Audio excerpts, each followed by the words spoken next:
Mwiriwe neza, mwaramutse neza mwese.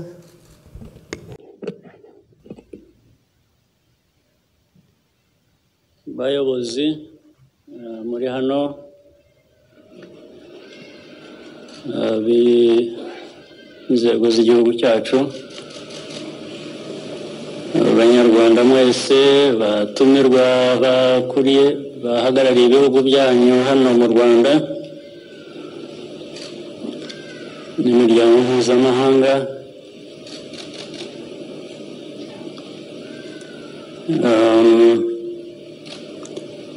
ubundi umwanya nk'uyu biragorana, kandi niba abadakurikiye Ikinyarwanda abatumva Ikinyarwanda bafite ababasemurira cyangwa uyobusemura.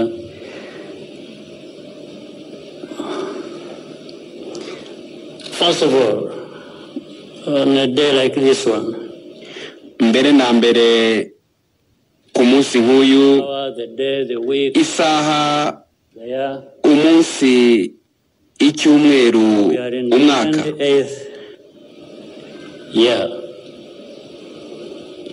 remembering.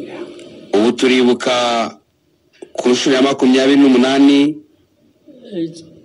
Nta magambo yo kuvuga tuba dufite. People are speechless.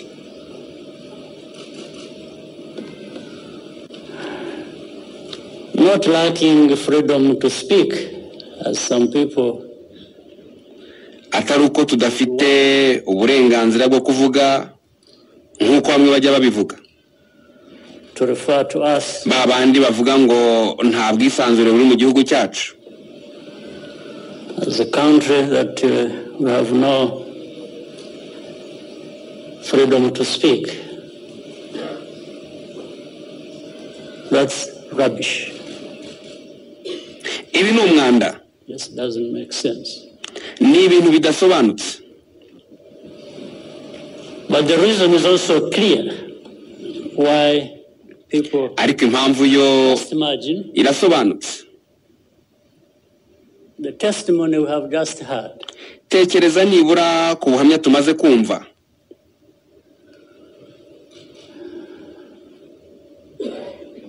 And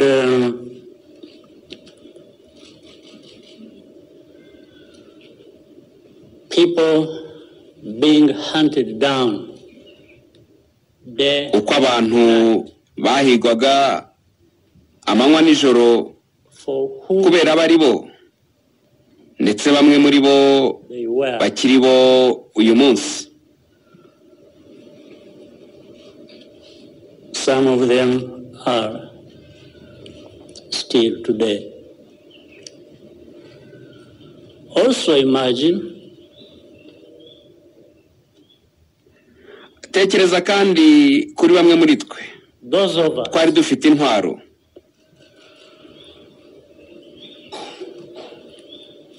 Who were carrying arms.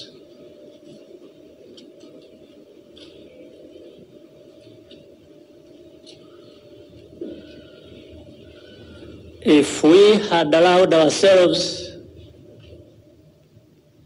iyo twemera kwihorera to pursue natwe tukica abari bisha abantu bacu,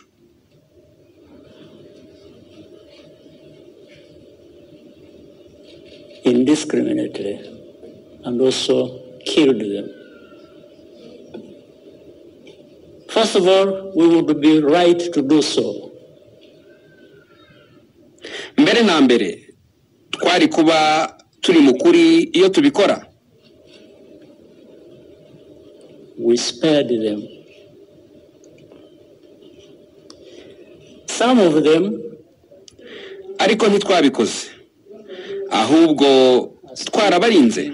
Bamwe muri bo baracyari uyu munsi, baracyaba mu mazu yabo, mu midugudu bari batuyemo. Abandi bari mu buyobozi, abandi bakora ubucuruzi, kandi ni bamwe mu babigizemo uruhare cyangwa bafite uko babyungukiyemo. ntacyo twabatwaye. nyamara hari abatinyuka kutuvugaho ibyo bashaka byose cyangwa bakadukorera ibyo bakora byose baturwanya na n'ubu. But let me tell you, ariko mureke mbabwire, we are a small country. Turi igihugu gito ariko turakomeye cyane mu butabera. And some of those kurusha ndetse bimwe mu bihugu binini kandi bikomeye, ariko mu butabera ugasanga ari byo bito cyane. They have no lessons to teach anyone. Abo nta masomo bafite yo kwigisha uwo ari we wese, kuko bagize uruhare muri aya mateka.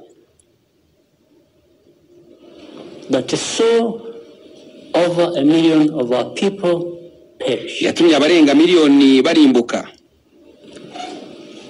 They are the cause. Nibo ba nyirabayazana. And the Rwandans, Abanyarwanda bicyo bakoze ni ugushyira mu bikorwa, bica bagenzi babo. They are fellow Rwandans. But the history of that, nibo babaye intandaro y'ibyo byago n'ibibazo twagize, originated where we all know. Originated from that.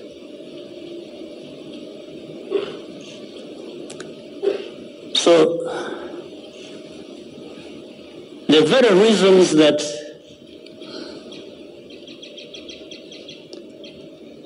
what we suffered, what we endured here, originated. Inayo mpamvu bataduha amahoro, baba bashaka guhisha urwo ruhare rwabo. They cannot give us peace.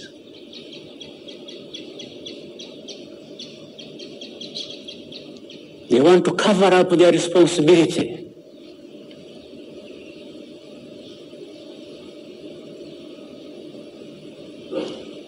They want to cover up their silence.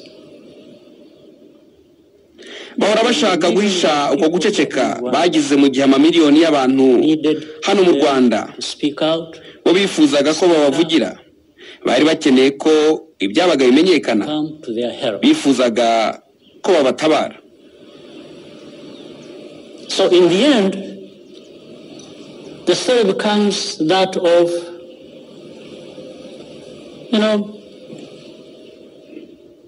amaherezo rero these Africans inkuru isigara are just killing each other. N'ibyo basanzwe bivugira. They are killing themselves. Ngo murabona Abanyarwanda, Abanyafurika basanzwe bicana. Ngo baricana hagati yabo.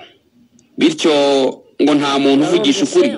According to them. Ngo twese turi bamwe. We are not the same. Nyamara twese siko tumeze. That's why inayo mpamvu tutisha abandi miliyoni imwe, hejuru ya miliyoni imwe twabuze yishwe nabo bicanyi. Criminals, some of whom are even protected even now. Bamwe muri abo bicanyi banakomeje gukingirwa ikibaba na bimwe muri ibyo bihugu byirirwa bivuga ubutabera, bitanga amasomo ku butabera. Forget about justice. Let's talk about other things. Reka tube turetse ubwo butabera twivugira ibindi. They talk about, bavuga kuri demokarasi, bavuga n'ibintu byose bashaka. Uko mbizi hari uburyo butatu bw'imiyoborere ku isi. One is the so-called democracy. Uburyo bumwe nibyo bita demokarasi. Is what they call autocracy. Ubundi nibyo bita kuyoboza igitugu. Nyamara hagati aho, in between, that is silent, that is powerful. Uburyo bwa gatatu batajya bavuga kandi bufite imbaraga n'uburyarya. Three systems. Ni ni uburyo butatu: autocracy, in between, the most powerful, very silent, effective, and that is hypocrisy. But for us, we've learned our lessons. We will carry the names anyone is going to give us. I have no problem with that. But the lesson we have learned, and the lesson of things we knew anyway from the beginning, some of us, is that it doesn't matter how far you go from here, thousands, tens of thousands of kilometers, you're not going to find people that are more important or have more important lives than us, than we are. Nta bantu b'ingenzi kuturusha babaho. Nta bantu bafite ubuzima bufite akamaro kuruta ubwacu babaho. More important people anywhere than we are. There are no such more important lives than ours. Much as our lives, nubwo ubuzima bwacu bwangirije bikabije, were wasted as this testimony bwapfushijwe ubusa nk'uko ubuhamya bwatanzwe n'uyu musore bwabigarutseho. The young man there tells us.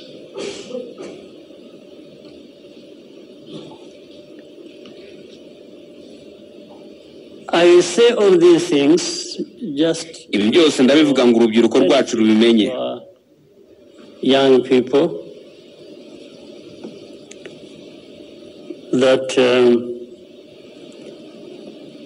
those who were born at the time, yego abavutse icyo gihe bafite imyaka 28, that growing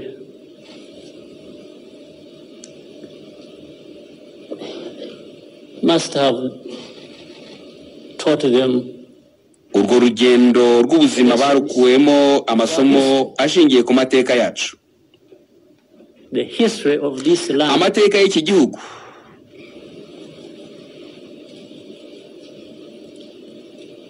the land in which you find igihugu usangamo abagabo n'abagore bafite ubutwari budasanzwe, men and women,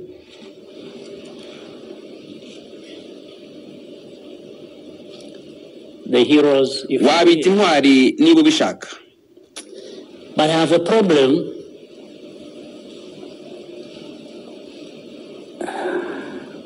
with the word hero and its ariko iryo jambo sinkunda kurikoresha aha.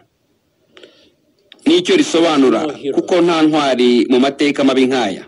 In our situation like this one,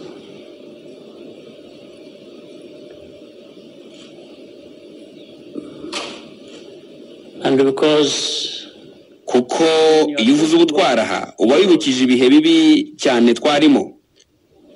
You are talking of a situation that was so bad that it had to have heroes, ku buryo byasabaga intwari gukora ibyo bakoze, gukora ibikwiye, gukora ibyiza ngo bikize bo ubwabo kandi ngo banarengera abandi muri ibyo bihe bibi cyane byariho. From what was wrong that was going on. But then I asked myself, njya nibaza nti ahari kiza si ukugira intwari, ahubwo ni ukugera mu bihe by'amage bituma haboneka intwari byanze bikunze nk'ibyo twe twanyuzemo.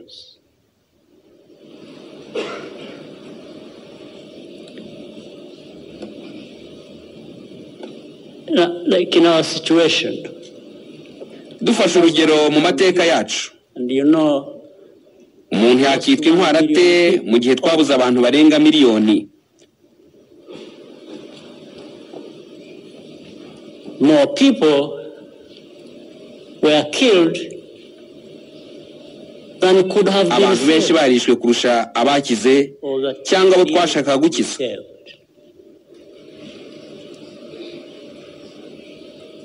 So that means being a hero, I wish. Ibi bisobanuye ko tutagakwiye kugira intwari, kuko yaba twaragize uburyo bwo kurema intwari nibura byari kugenda neza. We would be better off.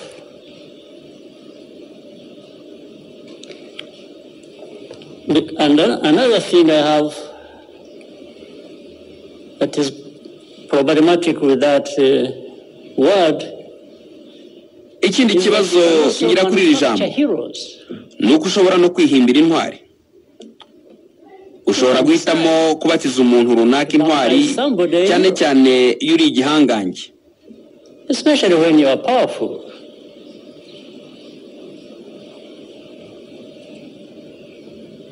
You can create it, and if anybody raises ushobora kurema intwari ndetse n'ugerageje kuzamura impaka ukamucecekesha.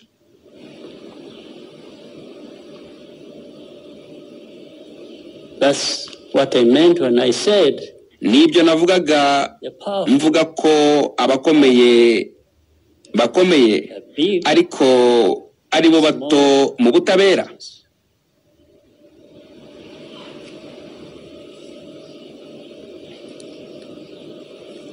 They even talk about freedoms. Abavuga ubwisanzure ariko banahimba inkuru zitari zo ku bantu. They create false stories about a people, about Rwanda, about genocide. Ku Rwanda kuri genocide. And when you argue with wanagerageza kubagisha impaka ugerageza kubereka igihamya.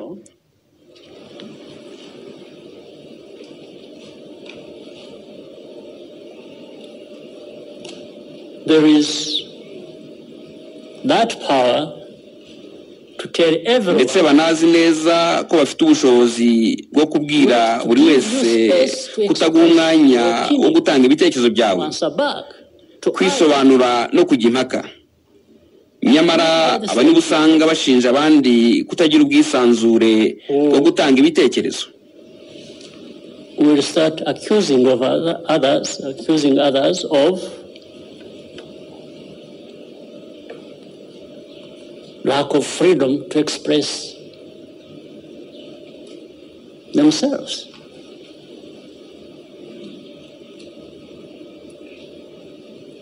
What I'm talking about is not an old story in terms of... ariko ibyo mvuga ntibyabaye kera. Oya, n'ubu biraba. Even today.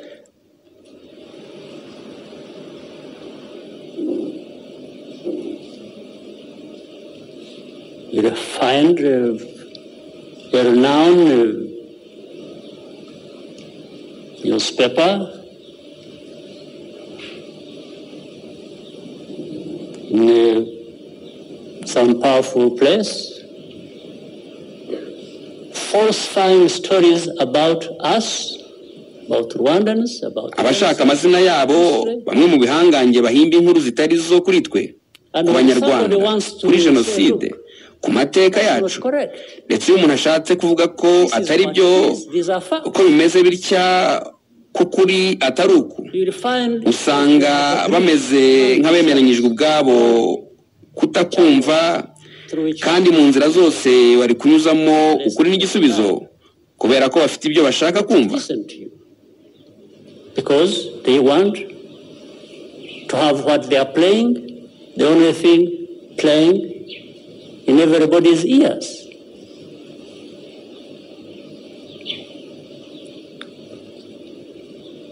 But make no mistake, in this land, ibyo akaba ari byo byumvwa na buri wese. ariko ntuzibeshye kuri iki gihugu. Iki gihugu cyacu nubwo ari gito, ba nyiracyo ntituri bato namba. Nk'uko twabikoze kera, guided by the truth, by what is right, tuyobowe n'ukuri n'icyiza, nk'uko tutigeze dukoresha uburyo twari dufite ngo twica bisha abantu bacu. The possibility we had to kill those who killed our people. You know, you can imagine. Murabizi, mushobora gutekereza n'aba bantu bashidikanya ku butabera bwacu. Then you have Rwanda in our constitution. Ariko mu Rwanda, mu itegeko nshinga ryacu, mu mategeko atandukanye tugenderaho, hakuho igihano cy'urupfu, igihano cyo kwica. Death penalty. Some of these powerful countries still hang people. Nyamara bimwe muri ibi bihugu bikomeye biracyamanika abantu cyangwa bikabicisha amashanyarazi. They do that. In fact, for us to have even thought about abolishing death penalty at a time, barabikora. We had so many people. Mu by'ukuri kuba twe twaratekereje tukanakuraho igihano cy'urupfu, mu gihe twari dufite abantu benshi ubona banakwiye kumanikwa kubera ibi bakoze. They miss the point that we are actually a country of justice, a country of laws. We believe in the rule of law. Kubera ibyo bihugu bitabasha gushishoza ngo binarebe ayo mahitamo twakoze, binatuma batanabona ko u Rwanda ari igihugu gifite ubutabera buhamye. This we did ourselves. It's not because anybody influenced us or put pressure on us. Turi igihugu kigendera ku mategeko, kuko iyo tuba tutabyemera dutyo ntituba twarakoze ibyo twakoze. Nta gahato twashyizweho, ntihakagire umuntu ubabwira ibinyoma. Ibyo twakoze, ibyo twabikoze ku bwacu, ntabwo ari ukubera ko hari abadushyizeho igitutu. None se ninde ari kudushyiraho igitutu adusaba kureka gukora ibyo bo bakora? None tunafite abantu twababariye bifitanye isano n'aya mateka. Byagenze bite? Twabyumvise mu buhamya, abantu babigizemo uruhare banakomeza kubigiramo uruhare n'uyu munsi, bakanibagirwa ko mu by'ukuri twanababariye. Barababariwe rero, baburanishijwe n'inkiko, bahamwa n'icyaha, bafunga imyaka myinshi, ariko mbere yo kurangiza ibihano byabo turababarira. Next, these are the people supposed to bring to Rwanda democracy. Ukagira icyo kumva ngo aba nibo bantu bitwa ko bashaka kuzana demokarasi mu Rwanda. N'urwenya gusa. And you are doing it in a wrong place. Ababigerageza bibeshyeho babikorera. Turi mu gihugu kituzi, kiza amateka yacu, turiyizi, ibyo dushoboye n'ibitugoye turabizi, kandi dufite imbaraga zihagije zo kurwanira iki gihugu n'abagituye.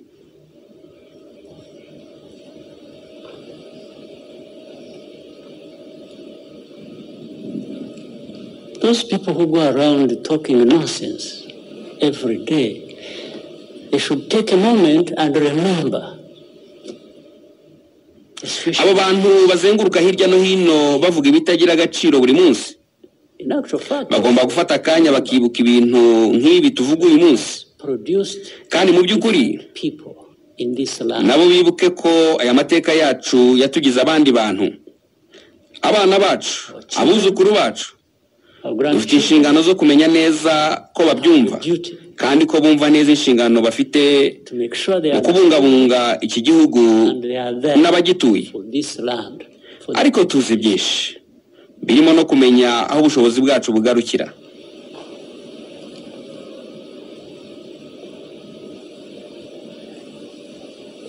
Well, but we also know many things, including our limitations.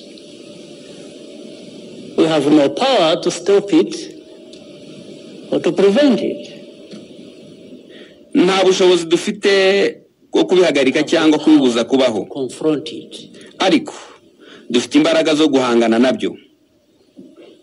Bitubaho buri munsi, ariko bamwe muri twe biduha amahirwe yo kubibutsa ibi byose. It gives us, some of us, a good opportunity to remind people of all this. I cannot end without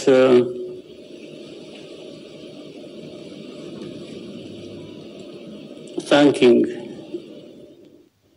Sinarangiza ntashimiye abayobozi b'igihugu cyacu, abaturage b'igihugu cyacu, urubyiruko rukibona ko ari ibiremwa muntu ukurikije ibyababayeho. Still find it in themselves to be normal human beings, even what has happened to them.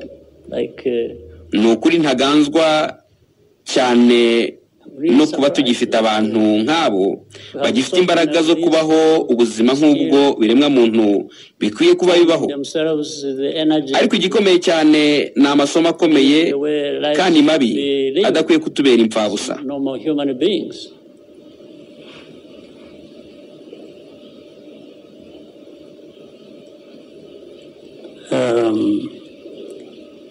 But the most important thing is these very hard, bad lessons should never be wasted.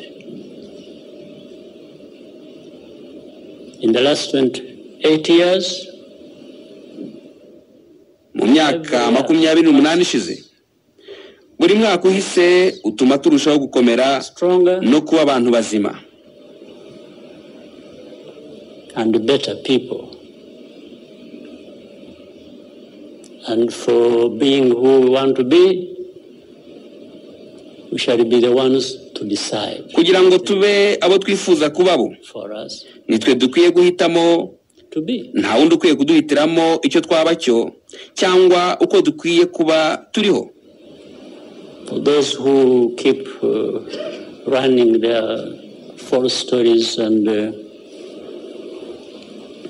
imagine people could not even I think, to be fair, mbere ya byose wowe bivuga uravuga ibigaragara, ibyo uvuga ni ibyigaragaza, ariko twe hano turimo kuvuga ibindi.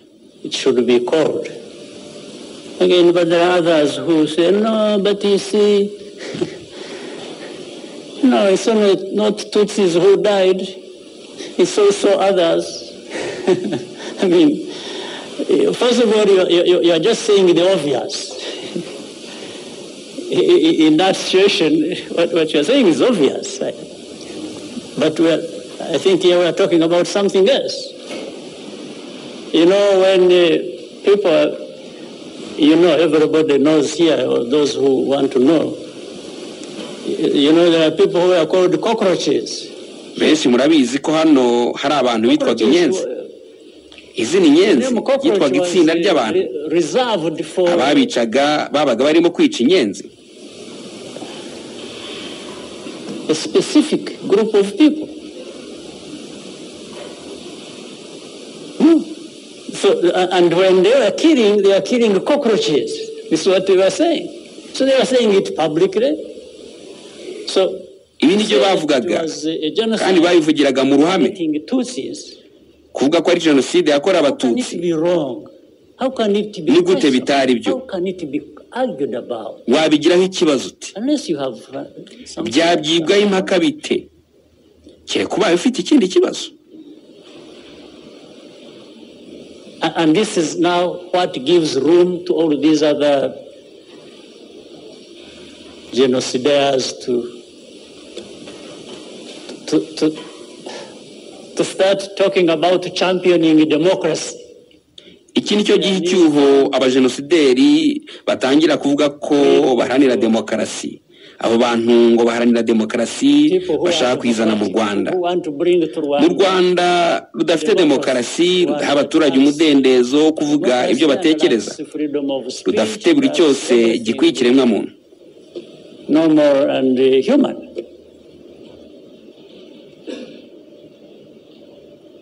Well, but what do you do? If somebody is assaulting you,